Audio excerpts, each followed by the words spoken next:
Hey YouTube, it's me. My name is Akila. This is actually one of my first videos, and it's just something that I'm trying. But you know, everybody has their opinions on what they're looking for in a mate, and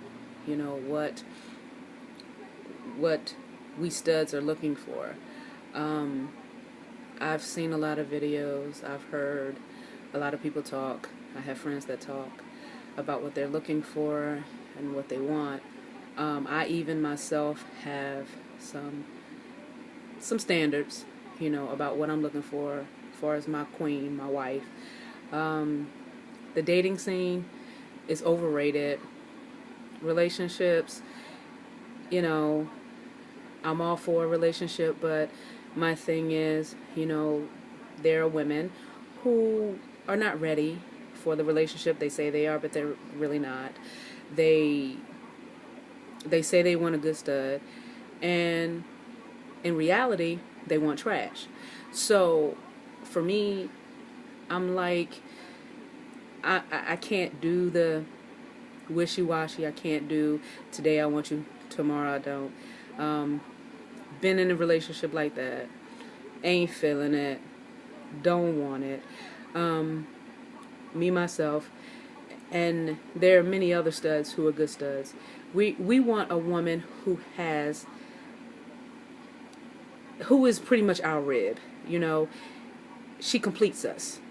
You know, we as studs, we're big-headed, we're hard-headed, we're stubborn, but there are women who are just like that too as well. Femme women, they are hard-headed, they're stubborn.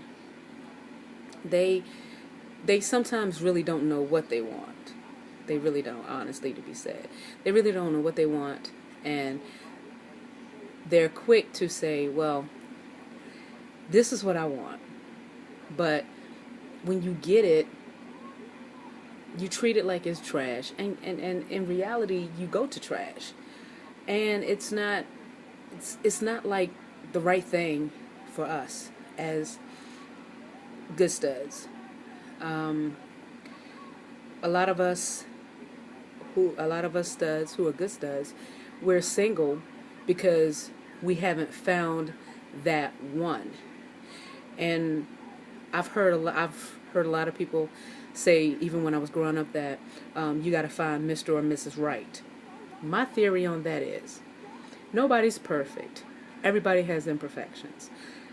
I'm looking for the right woman for me. Mrs. Right, there's no Mrs. Right. There's no Mr. Right. Let me correct that right now. There's no Mrs. Right. There's no Mr. Right. What you should be looking for is the right one for you, the one that completes you. Every relationship is different. Everybody in relationships are different. When two people come together, they both have different opinions, different outlooks on life. They're just totally different. And to me, when you are connected with someone, and you go into a relationship, when you go into a relationship or a partnership, I believe in giving it 100%. I'm not a runner. I don't run at the sign of trouble. My thing is, if you say you want to be with me and we're trying to make it work, then regardless of what we go through, we work it out and we move on. Now, there are times that we get in relationships and we think that everything is peaches and cream, which it seems like it at first, but in reality, it's not peaches and cream. A partnership, a relationship is not gonna be always easy. You have to work at it. I myself, I fight for my relationships. I don't give up easy. But I have experienced where the other party runs. They can't take the heat. They can't take, or they can't endure the hardships that come in relationships. And my thing to that would be, don't say that you want to be, that you're in it for the long haul and you're in it forever, but your mind and your heart is not there. The games, all of that, that's old. It's played out.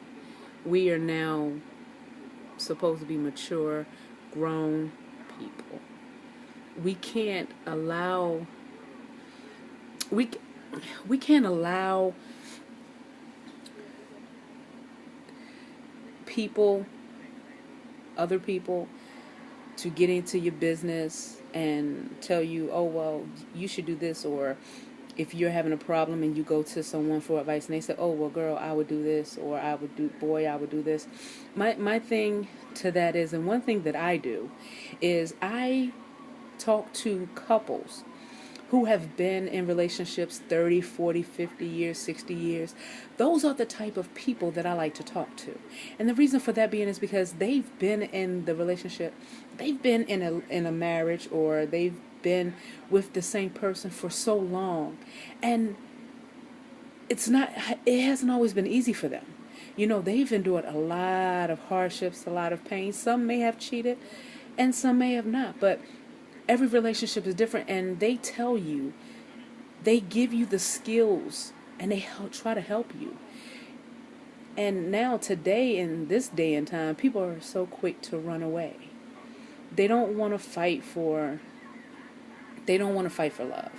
And my thing is, when I love, but everyone isn't like that. And I think that we have too many women who are single. And they are good women, but they're single, and it's because that's what they choose. I really do believe that that's what they choose. Yeah, they want a good stud. That's what they say out their mouth. But in reality, they don't want that. Because if they really honestly wanted it, then that's what they would have. Some good women are just about getting in the sheets, having a night of pleasure, and that's all. And ladies, I'm gonna keep it real, because I'm one who speaks realness, and I don't sugarcoat anything that comes out of my mouth. But sometimes I have to filter my words. But one thing about it is, don't play so hard to get. If you are single and you're looking for a good mate, don't play hard to get. Because honestly, me, myself, I'm a hell of a stud. I'm a good person, treat you right, all of that. But my thing is this. I don't know if you're interested because you're too hard. You're harder than me. And I'm not going to approach you. I'm going to let you be. Because I don't have time to sit there and try to pick your brain. That's not even my style. My style is, if a woman is interested, give me a sign that you're interested, and then let me go with it. Don't play hard to get, because I'm going to ignore you and I'm going to keep it moving. And I was looking at a YouTube video from Splash, and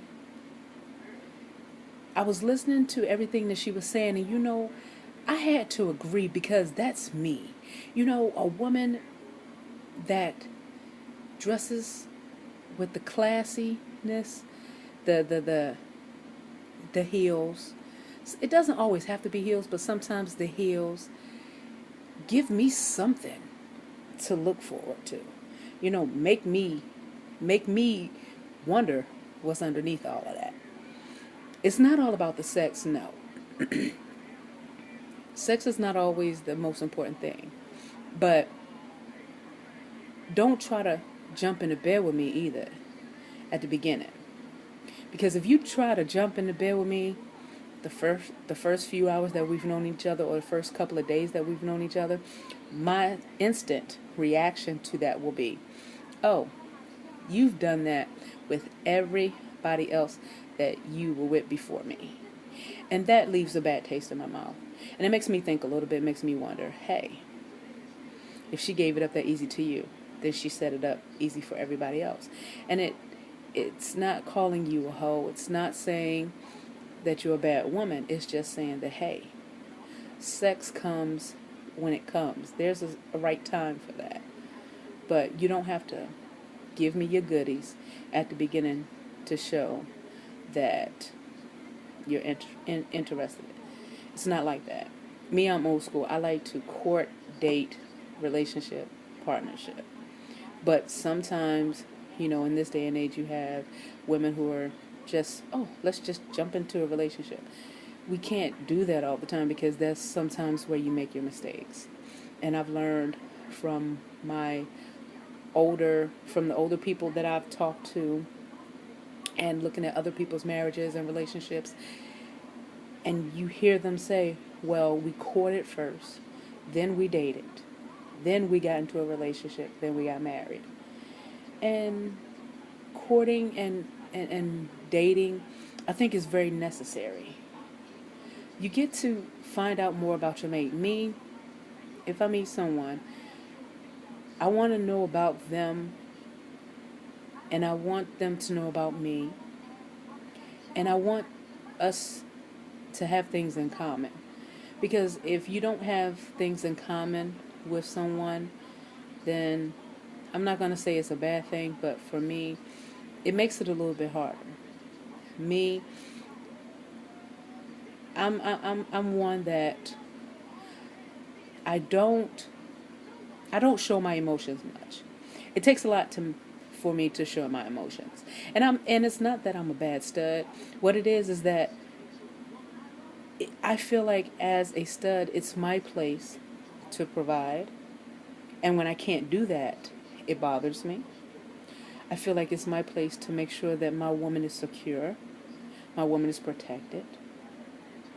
And if she doesn't feel that way, then, we need to go back to the drawing board and we need to talk.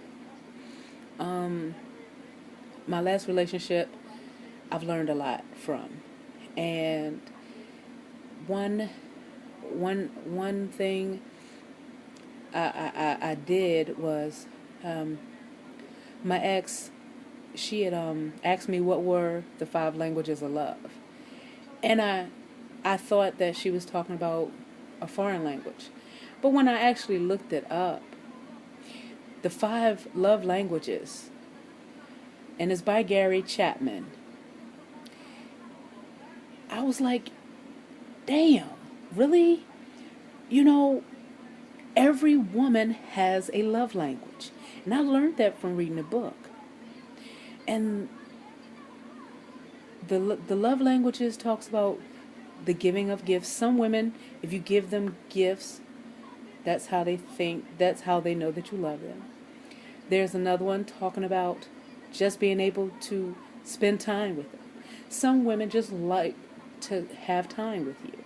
If you take 20 minutes out of your day, every day for a week, and you sit and you talk to your woman and you say, hey baby, what's going on? How was your day? And you show her that you're interested in her, and no distractions, none at all. I promise you, if that's her love language, you're going to make your relationship with her so smooth. Y'all are going to have a foundation that is just unreal. There are some women who you have to do things with them. You have to show them that you care, and I'm not saying that it's a bad thing, but I know that it's a good thing, can be a good thing. And I just know that for all the women who are single, who are femmes, who are into studs, what I will say is this, and I agree with Splash 100%. Stop being so hard. Stop being so emotionally disconnected to us. If you are into studs and you want a good stud, give us a sign. Show us that you're into us. I mean, it can be, like Splash said, it can be in your eyes, it can be in your smile, it can be as simple as a hello.